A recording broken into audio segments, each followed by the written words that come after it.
देश चलाउने हो भने चुनाव लड्न आउनुस्। आफू विरुद्ध गलत समाचार लेख्ने, मिडिया घेर्ने र कारबाही गर्ने रवि लामिछानेको चेतावनी। लामिछानेको धम्कीले पत्रकार र सञ्चार माध्यम असुरक्षित भएको भन्दै पत्रकार महासंघको आपत्ति। राष्ट्रिय सभाको उपाध्यक्षमा उर्मिला अर्यालको मनोनयन दर्ता। चितवन 2 मा आफूलाई स्वतः निर्वाचित घोषणा गर्न उमेश श्रेष्ठको माग। सच्चा कम्युनिस्टहरू फेरि ध्रुवीकृत हुनेछन्। प्रधानमन्त्री प्रचण्ड। राष्ट्रपाका 3 जना मन्त्रीले दिए राजीनामा। प्रधानमन्त्री प्रचण्डसँग नेकपा महासचिव विप्लवको भेटवार्ता। तरकारीका बिचौलियालाई तत्काल जेल हाल्न सांसद शाहीको माग। ओलीले खरको छानो हटाउने अभियान आफ्नो निर्वाचन क्षेत्रमा मात्रै सीमित गरेको मेटमाडी चौधरीको आरोप। सत्तामा जान नपाउँदा कांग्रेस पानी बिनाको माछा जस्तै भएको संसदमा केपी ओलीको टिप्पणी। अब आफूलाई कसैले पनि उछिन्न नसक्ने माधव नेपालको तर्क। वर्तमान सरकारको प्रधानमन्त्री केपी शर्मा ओली नै भन्ने लागेको चित्रबहादुर केसीको निष्कर्ष। कांग्रेसकै उम्मेद्वार राष्ट्रपति हुने महामन्त्री शर्माको दाबी। सत्तारूढ गठबन्धनबाटै राष्ट्रपति बन्ने पृथ्वी सुब्बा गुरुङको भनाई। आगामी निर्वाचनमा ओडासम्म उम्मेद्वार एमालेसँग एकता नगर्ने नेकपा यसको संकल्प। टिकापुर घटनाका झगडिया झिकाउन सर्वोच्चको आदेश। तोडफोड गरेको अवस्थामा भेटियो घोराईमा शहीदका शालिग। शिक्षकको माग गर्दै धनुषामा विद्यार्थी आन्दोलित। अर्घखाँची महोत्सवमा ज्योतिको प्रस्तुति हुने भएपछि 10 संस्थाले गरे बहिष्कारको घोषणा। दर्शकबिन नमस्कार, तपाईँ हेर्दै हुनुहुन्छ नेपाल पोस्ट। म गोविन्द चापागाई। आज मिति विक्रमसम्म 2079 साल माघ महिनाको 23 गते सोमबार, इस्वीसम्म 2023 फेब्रुअरी 6 तारिक। यसै गरी आज फागुन कृष्ण प्रतिपदा तिथि पनि परेको छ। दर्शकबिन यति बेला राजनीतिमा उथल पुथल भएको छ। छोटो समयमा राम्रो छाप राखेको राष्ट्रिय स्वतन्त्र पार्टी 2 दिनको अल्टिमेटम दिएसँगै विभिन्न बैठक बस्दा पनि कुनै निष्कर्ष निकाल्न नसकेपछि अन्ततः सरकारबाट बाहिर भएको छ। रवि लामिछानेले सरकारबाट बाहिरिँदै गर्दा धेरै कुराको खुलासा गरेका छन्। त्यही कुरालाई लिएर यति बेला सामाजिक सञ्जालमा अनेकौं टीका टिप्पणीहरू भइरहेका छन्। पत्रकार महासंघले आपत्ति जनाएको छ। यसै गरी चितवन 2 मा आफूलाई स्वतः निर्वाचित घोषणा गर्न उमेश श्रेष्ठले माग गरेका छन्। यस बारेमा पनि रहेर चर्चा गर्नेछौँ। हिजो संसद भवनमा विभिन्न नेताहरूले दिएका प्रतिक्रिया लगायत आज दिनभरि कहाँ के हुँदैछ त सम्पूर्ण जानकारीहरू लिएर उपस्थित भएका छौँ। सकेसम्म देशको पछिल्लो राजनीतिक अवस्थालाई समेट्ने कोसिस गर्नेछौँ। समाचार समय अवधिसम्म हामी सँगै रहनुहोला। आउनुहोस् समाचार सुरु गरौँ सरकारबाट बाहिरिएको राजसपा पार्टीको प्रसङ्गबाट। राष्ट्रिय स्वतन्त्र पार्टीका सभापति रवि लामिछानेले मिडिया सञ्चालकहरूलाई देश चलाउने भए चितवनमा चुनाव लड्न आउन चुनौती दिएका छन्। आइतबार आफू देशको सेवा गर्न आए पनि नेपालका मिडियाले खेदो खनेको भन्दै कान्तिपुर अनलाइन खबर र सेतो पार्टीका मिडिया सञ्चालकहरूलाई अब देश चलाउने हो भने चुनाव लड्न आउन चुनौती दिएका छन्। उनले आफ्नो पार्टीले गृह मन्त्रालय दाबी गर्दा कतिपय समाचारहरू आए पनि त्यस्तो नभएको दाबी गरेका छन्। उनले मिडिया मालिकले मिडिया चलाउने र राजनीतिज्ञले देश चलाउने बताए। यी गलत समाचारहरू बारे बहस गर्ने नेपाली मिडियाको आँट छैन। भई आउनुस्, म बहस गर्न तयार छु, लामिछानेले भने। कान्तिपुर अनलाइन खबर सेतो पार्टीलाई लेख्यो भने यसले सिद्धाउँछ भन्ने रहेको छ। उनले भने देश चलाउने हो भने चुनाव लड्न आउनुस्। कैलाश रामेश्वर थापा, अमित ढकालको आउने हो आउनुस् भनेका छन्। राष्ट्रिय स्वतन्त्र पार्टीका सभापति रवि लामिछानेले आफू विरुद्ध गलत समाचार लेख्ने, मिडिया घेर्ने र कारबाही गर्ने चेतावनी समेत दिएका छन्। अब उपरान्त मेरा विरुद्ध गलत समाचार र कल्पित समाचार लेख्ने मिडिया हाउस घेर्न म कार्यकर्ता र शुभचिन्तक लिएर जान्छु, कारबाही गर्छु, लामिछानेले भनेका छन्। उनले विभिन्न मिडियाका सम्पादक र मालिकको नाम लिएर राजनीति गर्ने भई चितवनमा उपनिर्वाचनमा लड्न आउन चुनौती दिएका हुन्। राष्ट्रिय स्वतन्त्र पार्टीका सभापति रवि लामिछानेको अभिव्यक्तिलाई लिएर पत्रकारहरूको साझा संस्था नेपाल पत्रकार महासंघले आपत्ति जनाएको छ। रविले सञ्चार प्रतिष्ठान र सञ्चारकर्मीको नामै लिएर सार्वजनिक धम्की दिएको भन्दै महासंघले आपत्ति जनाएको हो। महासंघद्वारा जारी विज्ञप्तिमा रविले लगाएका आरोपहरूलाई आधारहीन र पूर्वाग्रही करार गरिएको छ। देशको चौथो ठूलो दलका अध्यक्ष र उप प्रधानमन्त्री तथा गृहमन्त्री भइसकेका व्यक्तिले स्वयं गुमाएर अभिव्यक्ति दिएको महासंघका महासचिव रोशन पुरीले विज्ञप्ति जारी गर्दै बताएका छन्। सञ्चार प्रतिष्ठान र सञ्चारकर्मीको नामै लिएर सार्वजनिक रूपमा धम्की दिनुले नेपालका सञ्चार प्रतिष्ठान र सञ्चारकर्मी असुरक्षित हुन सक्ने तथ्यप्रति महासंघले चिन्ता प्रकट गर्दछ। उनको विज्ञप्तिले कुनै अप्रिय घटना घटेमा त्यसको जिम्मेवार स्वयं लामिछाने र राजसपाले लिनुपर्नेछ विज्ञप्तिमा भनिएको छ। महासंघले लामिछानेलाई आफ्नो अभिव्यक्ति फिर्ता लिन पनि चेतावनी दिएको छ। संघीय संसद अन्तर्गत राष्ट्रिय सभाको उपाध्यक्ष पदमा नेकपा माओवादी केन्द्रकी सांसद उर्मिला अर्यालले मनोनयन दर्ता गरेकी छिन्। आइतबार नयाँ बानेश्वर स्थित संसद भवनको लोहस्य हलमा अर्यालले आफ्नो उम्मेदवारी दर्ता गरेकी हुन्। अर्यालको प्रस्तावकमा नारायण काजी श्रेष्ठ र देवेन्द्र दाहाल रहेका छन् भने खिमलाल देवकोटा समर्थकमा रहेका छन्। राष्ट्रिय सभाको उपाध्यक्षमा अर्याल सर्वसम्मत हुने देखिएको छ। नेपाली कांग्रेस सहित अरू विपक्षी दलहरूले उपाध्यक्षमा उम्मेदवारी नदिने निर्णय गरेसँगै अर्याल सर्वसम्मत हुने सम्भावना बढेको छ। नेकपा एमालेका सांसद सुभाष नेमाङले उपाध्यक्ष माओवादीलाई दिने विषयमा सहमति भएको तर्क दिएका छन्। अर्याल 1 वर्ष अघि भएको निर्वाचनमा माओवादीको तर्फबाट राष्ट्रिय सभा सदस्य बनेकी हुन्। 2070 सालमा माओवादी प्रवेश गरेकी अर्याल त्यो भन्दा पहिला एमालेमा सक्रिय रहेकी थिइन्। उनी 2063 मा एमालेको तर्फबाट महिला बालबालिका तथा समाज कल्याण मन्त्री बनेकी थिइन्। अर्याल 2070 र 2074 मा नेकपा माओवादी केन्द्रको तर्फबाट पर्सामा उम्मेद्वार बनेकी थिइन्। उनी अहिले नेकपा माओवादी केन्द्रकी स्थायी कमिटी सदस्य समेत रहेकी छिन्।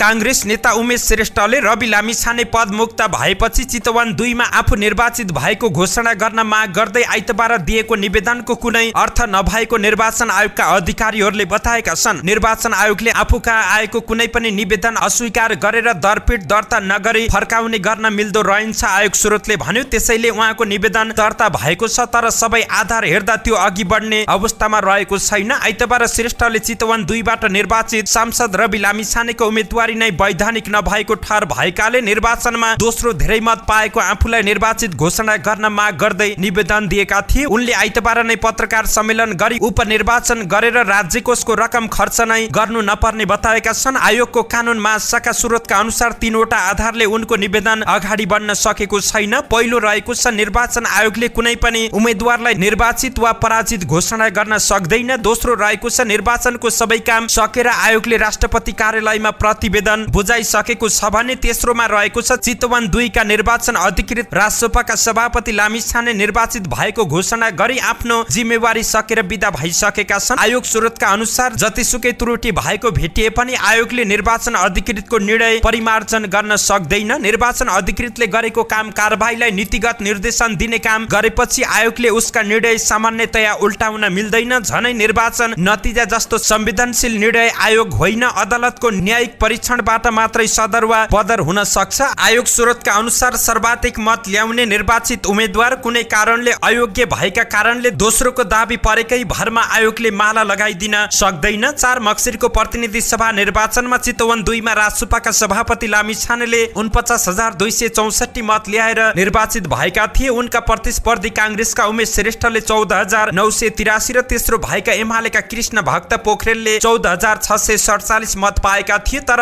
नागरिकता विवादमा रविले सांसद पद गुमाएपछि आफूलाई निर्वाचित गर्न माग गर्दै उमेश आयोग पुगेका थिए। प्रधानमन्त्री एवं माओवादी केन्द्रका अध्यक्ष पुष्पकमल दाहालले सत्ता साझेदार दलहरू बीचको एकतालाई जसरी भए पनि जोगाउने पक्षमा आफू रहेको बताएका छन्। रवि लामिछाने नेतृत्वको राष्ट्रिय स्वतन्त्र पार्टीले आफ्ना मन्त्रीहरूलाई फिर्ता बोलाउने निर्णय गरे लगतै प्रधानमन्त्री दाहालले यस्तो प्रतिक्रिया दिएका छन्। उनले आइतबार संघीय संसद भवन परिसरमा पत्रकारसँग कुराकानी गर्दै आफूले राष्ट्रिय सहमति नै गरेर अघि बढ्ने कुरा गरिरहेको उल्लेख गरेका छन्। उनले भने सत्ता साझेदार दलहरू बीचको एकतालाई जसरी पनि बचाउनु पर्छ भन्नेमा लागेको छु। त्यसका लागि राष्ट्रिय स्वतन्त्र पार्टीका सभापति लामिछानेसँग फेरि भेट गरी देखिएको समस्या तत्काल हल गर्ने प्रधानमन्त्री दाहालको भनाइरहेको छ। सर्वोच्च अदालतको फैसलापछि राष्ट्रसभालाई केही असहजता भएको आफूले अनुभूति गरेको उल्लेख गर्दै प्रधानमन्त्री दाहालले त्यस्ता अप्ठ्यारालाई छलफल गरी हल गर्ने बताए। उनका अनुसार मैले उहाँहरूले गरेको पुरै निर्णय हेर्न पाएको छैन। भर्खरै सुने मैले बिहान उहाँसँग भएको कुरा अनुसार सरकारलाई समर्थन फिर्ता चाहिँ होइन मन्त्रीहरू बाहिर निकाल्ने विषयमा छलफल भएको कुरा बताउनु भएको थियो। फेरि हामी छलफल गर्नेछौँ यसलाई हल गर्नेतिर नै जान्छौँ। मेरो कोसिस त थियो राष्ट्रिय सहमति नै गरौँ भनिराखेको छु। हाम्रो सत्ता साझेदार बीचको एकतालाई त जसरी पनि बचाउनु पर्छ उनले भने। प्रधानमन्त्री दाहालले राष्ट्रिय स्वतन्त्र पार्टीका सभापति लामिछानेसँग आइतबार बिहान भएको भेटमा मन्त्रीहरू फिर्ता बोलाए पनि सरकारलाई दिएको समर्थन भने फिर्ता नगर्ने बताएको स्मरण गरेका छन्। राष्ट्रिय स्वतन्त्र पार्टीका 3 जना मन्त्रीले राजीनामा दिएका छन्। आइतबार साँझ प्रधानमन्त्री निवास बालुवाटारमा राष्ट्रपा पार्टीबाट श्रम रोजगार तथा सामाजिक सुरक्षा मन्त्री डोल प्रसाद अर्याल, शिक्षा विज्ञान तथा प्रविधि मन्त्री शिशिर खनाल र स्वास्थ्य तथा जनसङ्ख्या राज्य मन्त्री तोसीमा कार्कीले प्रधानमन्त्री पुष्पकमल दाहाल प्रचण्डलाई राजीनामा बुझाएको प्रधानमन्त्रीको सचिवालयले जानकारी दिएको छ। राष्ट्रपाको हिजो बसेको बैठकले सरकारको समर्थन कायम राख्ने तर सरकारबाट बाहिरिने निर्णय गरेको थियो। अध्यक्ष रवि लामिछानेको नागरिकता प्रकरण पछि उपप्रधान सहित गृह मन्त्रालय गुमाएको राष्ट्रपाले आफ्नो अडान कायमै राखेको थियो। प्रधानमन्त्री पुष्पकमल दाहाल प्रचण्डले भने राष्ट्रपालाई गृह मन्त्रालय नदिने र भौतिक पूर्वाधार तथा यातायात मन्त्रालय दिने प्रस्ताव गरेका थिए। राष्ट्रपाले उक्त प्रस्ताव स्वीकार नगरेर सरकारबाट बाहिरिने निर्णय गरेको छ। पार्टीको निर्णय बमोजिम मन्त्रीहरूले राजीनामा दिएका छन्। प्रधानमन्त्री प्रचण्डले भने अध्यक्ष लामिछानेसँग कुरा गरेर सहमति गर्ने बताउँदै आएका छन्। प्रधानमन्त्री पुष्पकमल दाहाल प्रचण्डसँग नेपाल कम्युनिस्ट पार्टी नेकपाका महासचिव नेत्र विक्रम चन्द विप्लवले भेटवार्ता गरेका छन्। आइतबार साँझ प्रधानमन्त्रीको सरकारी निवास बालुवाटारमा महासचिव चन्द सहित नेकपाका प्रवक्ता खड्गबहादुर विश्वकर्मा प्रकाण्डले भेटवार्ता गरेका छन्। उनीहरूबीच समसामयिक राजनीतिका विषयमा छलफल भएको प्रधानमन्त्री प्रचण्डको सचिवालयले जानकारी दिएको छ। सत्तारूढ राष्ट्रिय प्रजातन्त्र पार्टीका प्रमुख सचेतक ज्ञानेन्द्र बहादुर शाहीले तरकारीको बिक्री वितरणमा संलग्न बिचौलियाहरूलाई तत्काल जेल चलान गर्न सरकारसँग माग गरेका छन्। प्रमुख सचेतक शाहीले नेपाली किसानहरूलाई आत्महत्या हुनबाट जोगाउन भन्दै उनीहरूलाई तत्काल हत्कडी लगाएर जेल चलान गर्न कृषि मन्त्री ज्वाला कुमारी शाहसँग माग गरेका छन्। आइतबार प्रतिनिधि सभा बैठकमा बोल्दै उनले भारतबाट आयात हुने तरकारीमा प्रतिबन्ध लगाउन पनि सरकारलाई दबाब दिएका छन्। उनले भने नेपाली किसान बजार मूल्य नपाएर हत्या गरिरहेका छन्। चितवन काठमाडौँको रोस्टम भन्दा 137 किलोमिटर टाढा रहेको छ, तर आज चितवनमा टमाटरको मूल्य 8 रुपियाँ किलोमा बिक्री हुन्छ, तर त्यही टमाटर आज हामी काठमाडौँमा 60 रुपियाँ किलोमा खान बाध्य भएका छौँ। 1 किलो टमाटर बराबर 650% महँगो रहेको छ। यो संसारको कुन देशमा छ सभामुख महोदय, उनले प्रश्न गरेका छन्। तत्काल कृषि मन्त्री ज्यूलाई मेरो अनुरोध रहेको छ, आग्रह छ यी बिचौलियाहरूलाई हत्कटी लगाएर थुनियोस् र यिनलाई बन्द गरियोस्। नेपालमा व्यापार नभएर आत्महत्या गर्न बाध्य भएका किसानहरूलाई राहत दिन पनि सरकारले भारतबाट आयात हुने तरकारीमा प्रतिबन्ध गराउनु पर्ने उनको तर्क रहेको थियो। चालु आर्थिक वर्षको 6 महिनामा 10 अर्ब 11 करोड 22 लाख रुपियाँको हरियो तरकारी आयात गरिएको उल्लेख गर्दै प्रमुख सचेतक शाहीले नेपालको ठूलो धनराशि यसरी खेर गइरहेकोमा दुःख व्यक्त गरेका छन्। नेकपा एकीकृत समाजवादीका सांसद मेटमाडी चौधरीले खरको छानो हटाई टिनको छानो लगाउने अभियान अधिकारको प्रयोग गरेर पूर्व प्रधानमन्त्री केपी शर्मा ओलीले आफ्नो क्षेत्रमा मात्रै सीमित गरेको आरोप लगाएका छन्। आइतबार प्रतिनिधि सभाको बैठकमा बोल्दै सांसद चौधरीले यस्तो आरोप लगाएका छन्। उनले ओलीको सरकार हुँदा 20,000 खरको छानो विस्थापित गरेको भए पनि ती सबै कार्यक्रम झापाको ओलीकै निर्वाचन क्षेत्रमा रहेको मात्र बताएका छन्। उनले भने उहाँ ओलीले बडो ठूलो आवाजमा बोल्नु भएको छ। जनता आवाज कार्यक्रम मार्फत खरको छाना हटाएर टिनको छानो लगाउने कुरा गर्नु भएको थियो। म स्मरण गराउन चाहन्छु, त्यस बेला झण्डै 20,000 घरमा खरको छानो विस्थापित गरेका थियौं, तर त्यो बेला 20,000 घर सबै झापा जिल्ला र उहाँकै निर्वाचन क्षेत्रमा मात्रै लागेको थियो। सांसद चौधरीले बलात्कारपछि हत्या गरिएकी 13 वर्षीय बालिका निर्मला पन्थको हत्यारालाई सजाय दिन नसकेको भन्दै मान्छेलाई भुलाउने प्रयास नगर्न आग्रह गरेका छन्।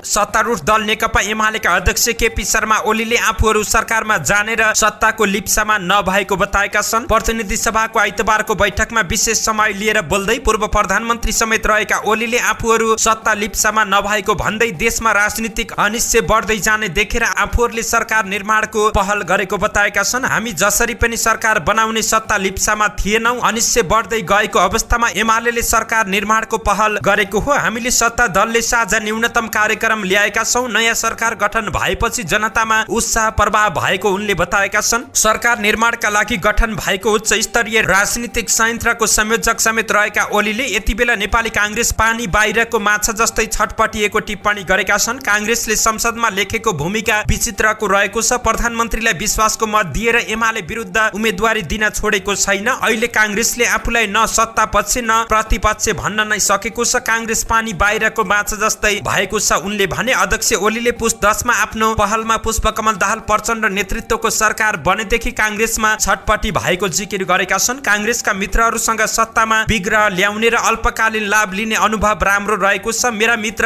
देउवालाई आग्रह गर्न चाहन्छु, बृहत्तर राष्ट्रिय हितमा काम गरौं, स्थायित्वको लागि योगदान गरौं, कोही पनि जालन्धर नबनौ। उनले भने राष्ट्रलाई अस्थिरतातर्फ धकेल्दा कसैको पनि हित हुँदैन, धमिलो पानीमा माछा मार्नेको मात्र हित हुने भन्दै आम नागरिक धेरै सचेत भएको उनको प्रतिक्रिया रहेको थियो।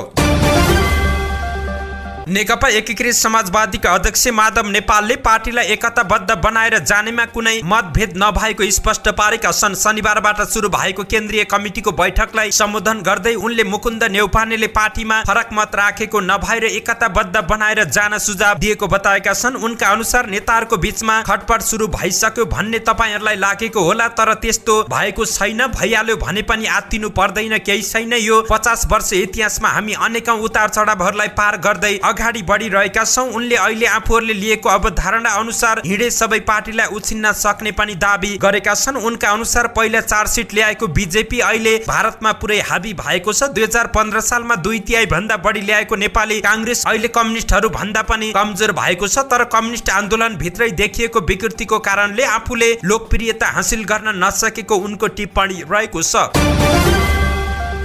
राष्ट्रिय जनमोर्चाका सांसद चित्रबहादुर केसीले वर्तमान प्रधानमन्त्री पुष्पकमल दाहाल प्रचण्ड नभई नेकपा एमालेका अध्यक्ष केपी शर्मा ओली नै भएको टिप्पणी गरेका छन्। प्रतिनिधि सभाको आइतबारको बैठकमा बोल्दै उनले यस्तो बताएका छन्। उनले ओलीका सबै भनाइहरू सुन्दा आफूले उनी नै प्रधानमन्त्री रहेको निष्कर्ष निकालेको बताए। उनले प्रधानमन्त्री दाहाललाई कांग्रेसले पुस 26 गते विश्वासको मत दिएसँगै ओली आतंकित भएको बताए। उनले अध्यक्ष ओलीका कुराहरू गणतन्त्र र 2062-63 को आन्दोलनका उपलब्धिका लागि हानिकारक रहेको बताए। उनले पूर्व प्रधानमन्त्री र पूर्व सभामुखहरूलाई पनि बोल्ने समय तोक्नु पर्ने बताएका छन्। उनका अनुसार 2064 तिर कि कता हो पूर्व प्रधानमन्त्री र सभामुखले जति बोले पनि हुने, पूर्व प्रधानमन्त्री एकजना नाम नलिउँ। अहिले उहाँले 39 मिनेट बोल्नु भयो, त्यति बेला र आफ्नो भाषण छोड्ने बेलामा मेरा 2 शब्द यही टुङ्ग्याउँछु भनेर छोड्नु भयो। बोल्ने बेलामा 39 मिनेट बोल्ने, त्यसैले सभामुख ज्यू, पूर्व प्रधानमन्त्रीहरू र सभामुख ज्यूले जति बोल्नुहुन्छ त्यति समय दिनु हुँदैन, उहाँहरूलाई पनि समय निश्चित गर्नुपर्छ। आजको बोलीबाट मैले त्यही पहिलाको 2064 कै पूर्व प्रधानमन्त्रीले 39 मिनेट फटफटाएर मेरा 2 शब्द यही टुङ्ग्याउँछु भन्ने, अर्को अघि पूर्व प्रधानमन्त्रीजीले जे कुरा गर्नुभयो नयाँ आएका साथीहरूलाई आश्चर्य लाग्न सक्छ, उहाँले रणभुल पार्न सक्नुहुन्छ। हामी त संसदमा पहिलेदेखि नै रहेका छौं, उहाँलाई देखेका छौं, सरकारमा संसदमा बसेका छौं। उहाँले जे जति आकाश पातल जोडेर कुरा गर्नुभयो त्यसको मुख्य कारण नेपाली कांग्रेसले राष्ट्रपतिमा जुल्की हुल्की गरेको हुनाले सातो पुत्लो गएको छ। मुख्य कुरा त्यही नै हो। प्रवासीहरूको बारेमा गोईको आँसु बगाउनु भयो सांसद केसीले। एमाले अध्यक्ष ओलीले आप्रवासी नेपालीको समस्याका बारेमा आज आएर गोईको आँसु बगाएको भन्दै व्यङ्ग्य गरेका छन्। नेपाली कांग्रेसका महामन्त्री विश्वप्रकाश शर्माले आफ्नै पार्टीका उम्मेद्वार राष्ट्रपति हुने दाबी गरेका छन्। आइतबार संघीय संसद भवन परिसरमा सञ्चारकर्मीहरूले राखेका जिज्ञासाको जवाब दिने क्रममा उनले कांग्रेसले राष्ट्रपतिमा उम्मेदवारी दिने र सोही व्यक्ति नै राष्ट्रपति बन्ने बताएका छन्। राष्ट्रपति पदमा नेपाली कांग्रेसले उम्मेदवारी दिन चाहन्छ, दिन्छ। नेपाली कांग्रेसले दिएको उम्मेदवार यो देशको राष्ट्रपति बन्नु हुनेछ। राष्ट्रपति पदमा उम्मेदवारी दिइरहँदै गर्दाखेरि त्यसलाई लोकतान्त्रिक अभ्यासको रूपमा नबुझ्ने हो भने त्यो अलोकतान्त्रिक चेत हुने पनि उनको तर्क रहेको छ। उनले राष्ट्रपतिमा आफ्नो पार्टीले प्रतिस्पर्धा गर्ने कुरालाई पूर्वाग्रही ढंगले नसोच्न पनि एमाले अध्यक्ष केपी शर्मा ओलीलाई आग्रह गरेका छन्। उनले आफ्नो पार्टी विपक्षी दल भएकै बेला गणतन्त्र नेपालको प्रथम राष्ट्रपति डाक्टर रामवरण यादव बनेको स्मरण गराउँदै अहिले पनि सो पद आफ्नो पार्टीले नै पाउने तर्क गरेका छन्।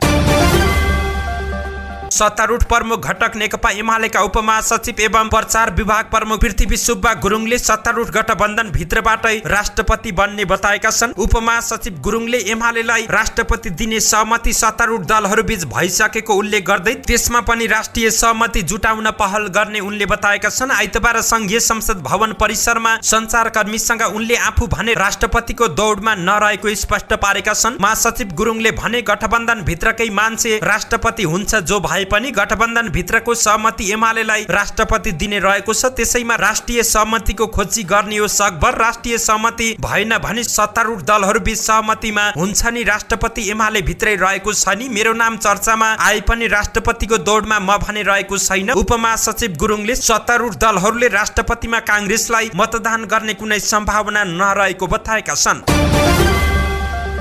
नेकपा एकीकृत समाजवादीले आगामी स्थानीय तहको निर्वाचनमा वडासम्मै आफ्नो पार्टीको उम्मेद्वार खडा गर्ने संकल्प गरेको छ। 2 दिनसम्म चलेको केन्द्रीय कमिटीको बैठकले यस्तो संकल्प गरेको प्रवक्ता जगन्नाथ खतिवडाले बताएका छन्। उनका अनुसार स्थानीय तहको निर्वाचन भएको करिब 9 महिना हुन थालिसक्यो। अब करिब 4 वर्षमा निर्वाचन हुन्छ। त्यसमा हाम्रो पार्टी देशव्यापी रूपमा सबै वडाहरूमा कलम चिन्ह लिएर जानेछ। केन्द्रीय कमिटीको बैठकले यही संकल्प निकालेको छ। उनले आफ्नो पार्टीको ध्यान सत्तामा भएको सशक्त रूपमा प्रतिपक्षमा बसेर जनताको आवाज उठाउने बताए। उनका अनुसार एमालेसँग अहिले एकताको कुनै सम्भावना रहेको छैन। त्यस विषयमा हाम्रो कुनै पनि संवाद भएको छैन। उनका अनुसार राष्ट्रपतिको निर्वाचनमा विपक्षी गठबन्धन जहाँ हुने आफूहरू पनि त्यही रहने स्पष्ट पारेका छन्।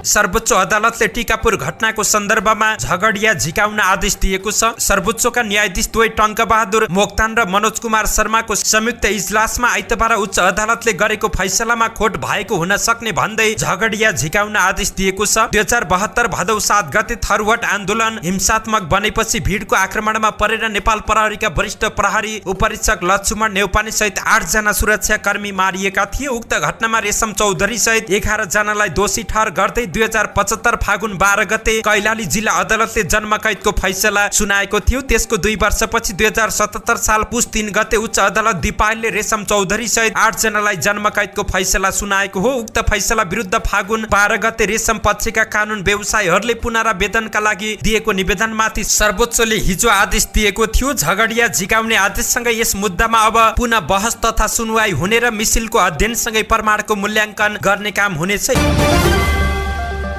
1 वर्ष पहिले निर्माणपछि अनावरण गरिएका शालिगहरू तोडफोड भएका छन्। नेकपा माओवादी केन्द्रका प्रवक्ता कृष्ण बहादुर महराले 2078 चैत 24 गते दाङको घोराई उपमहानगरपालिका वडा नम्बर 14 झिङ्गौरामा बनाइएका शहीदहरूको शालिग शिलान्यास गरेका थिए। जनयुद्धका क्रममा शहादत प्राप्त स्थानीय ओम भक्त चौधरी विजय, लौटन चौधरी र पृथ्वी चौधरीको शालिग झिङ्गौराको मनोकामना सामुदायिक वनमा स्थापना गरिएका थिए। नेकपा माओवादी केन्द्रका जिल्ला सचिव विश्वराज आचार्यले योजनाबद्ध र सुनियोजित रूपमा परिवर्तन विरोधी तत्त्वले शहीदहरूका शालिग तोडफोड गरेको बताए। यो आकस्मिक र आवेगमा आएर कुनै व्यक्ति विशेषले गरेको काम होइन, परिवर्तन देख्न नचाहनेले गरेको योजनाबद्ध घटना हो। उनले भने राष्ट्रिय विभूतिको तोडफोड गर्नु राज्य विरुद्धको विप्लव रहेको छ। स्थानीय प्रशासनले घटनामा संलग्न व्यक्तिको पहिचान गरी कानुनी कारबाहीको दायरामा ल्याउन जरुरी रहेको उनले बताएका छन्। 3 वटा शालिग घाँटीदेखि माथिको भाग छिनालिएका अवस्थामा रहेका छन्। 2 वटा शालिगका टाउको अलग पारिएको अवस्थामा र एउटा शालिगको टाउको अन्यत्र फालिएको अवस्थामा भेटिएको छ। प्रहरीले घटना शुक्रबार साँझ 7 बजेतिरको भएको हुनुपर्ने अनुमान गरेको छ। घटनामा संलग्नताको खोजी र अनुसन्धान भइरहेको जिल्ला प्रहरी प्रवक्ता डीएसपी राजन गौतमले जानकारी दिएका छन्। घटनास्थलको अनुगमनपछि तोडफोड गरी मुन्टो छिनालिएका शालिगहरू रातो कपडाले छोपिएका छन्।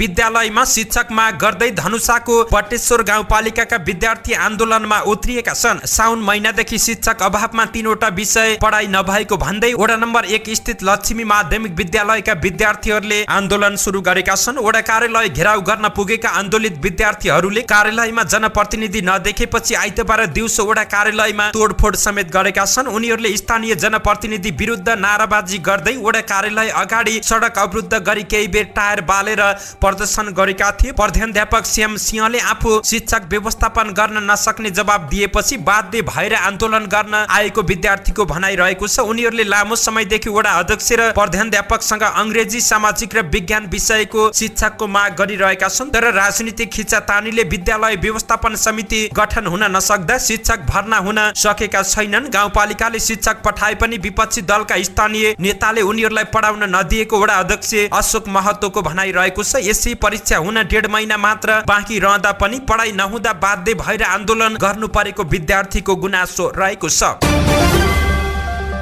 अर्घखाँचीमा गत 11 माघदेखि सुरु भएको 5औं अर्घखाँची महोत्सव अन्तिमतिर आइपुग्दा विवादमा परेको छ। 21 गतेको कार्यक्रममा लोकगायिका ज्योति मगरको प्रस्तुति रहने भएपछि 10 वटा सांगीतिक संघ संस्थाले बहिष्कारको घोषणा गरेका हुन्। एउटा संयुक्त विज्ञप्ति निकाल्दै बहिष्कारको घोषणा गरिएको छ। ज्योतिले कार्यक्रममा असभ्य प्रस्तुति दिन सक्ने भएकाले आफूहरूको सहभागिता नरहने विज्ञप्तिमा उल्लेख रहेको छ। उनले नेपाली कला क्षेत्रमा गरेको संघर्षको उच्च सम्मान गर्छौं, तर पनि प्रत्येक मेला महोत्सव र सांस्कृतिक कार्यक्रमहरूमा उनले गाउने गीत र नृत्यले नेपाली मौलिक कला संस्कृतिको पक्षमा सुखद सन्देश दिन नसकेको हामी सबैलाई विदितै रहेको छ। विज्ञप्तिमा भनिएको छ, ज्योतिलाई बारम्बार सुझाव दिँदा पनि सुझाव ग्रहण नगर्नु र नेपाली संस्कृतिमाथि विकृति फैलाउनु समग्र कला क्षेत्रकै दुःखद पक्ष भएको पनि विज्ञप्तिमा उल्लेख रहेको छ। हामीले नेपाली मौलिक कला संस्कृति बचाउन यी र यस्ता कार्यक्रमको विरोध गर्दै आज सन्धि खर्कबाट हुन सक्ने असभ्य प्रस्तुतिमा विज्ञप्तिमा ज्योतिलाई अबदेखि नेपाली मौलिक पहिरनमा सजिएर मात्र प्रस्तुति दिन आग्रह गरिएको छ। धन्यवाद। यस्तै ताजा समाचारको लागि नेपाल पोस्ट हेर्दै गर्नुहोला।